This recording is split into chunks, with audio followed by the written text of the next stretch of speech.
Ephesians 6, verses 10 through 17, and we're looking there at the full armor of God, the belt of truth, the breastplate of righteousness, the shield of faith, the helmet of salvation, and the sword of the Spirit. These are our weapons, okay? So we look at verse 12.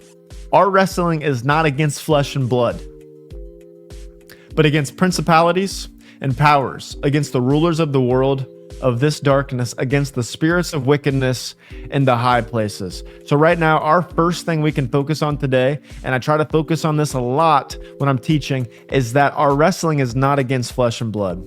Meaning it's not you against me. It's not you against them. It's not them against you. If we're talking about human beings, the devil wants to turn us against each other, our family members, fellow human beings, celebrities we never met, people on the news. We're rushing into gossip, slander, and detraction. We got to understand our wrestling is not against flesh and blood. We're not mad at human beings. If we are, we got to fix that, right? I like in the Hunger Games, Katniss says, remember who the real enemy is. That was a huge quote for me. Remember who the real enemy is. It's not your human beings on the earth, guys. It's not our brothers and sisters. I got to remind myself that every day. Okay? One thing Father Ripperger said in the video that I watched was that he's got to be aware of the thoughts that are coming inside of his head. Because, for example, he's driving away from his community that's filled with other priests or people like that, right? His other priests that he lives with, I'm supposing. And so there's these thoughts coming in his head. He's like, all right, guys, I got to go. I want this, this, and this done by the time I come back. And so he's on his way back, and these thoughts rush in his head when he's getting ready to come back home. And it's something along the lines of like, oh, those things never got done. They didn't do them. You know, they're lazy. They're doing this. They're doing this.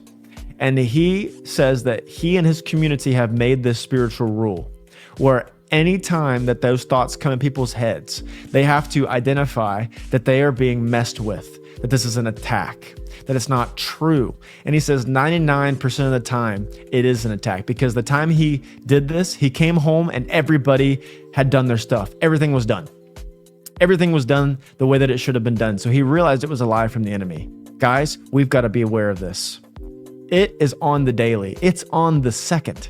It's the minute and the second of every day, guys. These thoughts are coming in our heads, and guess what? They're not of you.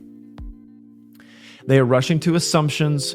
They are generalizations. They're false stereotypes. They're temptations. They're lies. They're framing people. These demons are framing your brothers and sisters around you, and we are letting it happen because we're thinking the worst. So what do we have to do? We have to automatically give the benefit of the doubt. Innocent until proven guilty, because that's love. And more often than not, they're not going to be guilty.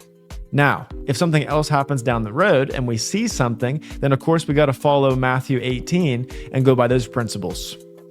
Go to the person one-on-one.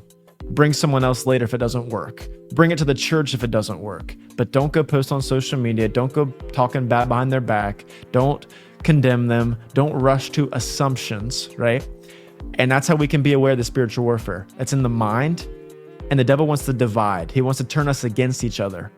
But our battle is not against flesh and blood, but against the principalities and the powers, against the rulers of the world of the darkness, against the spirits of wickedness in the high places.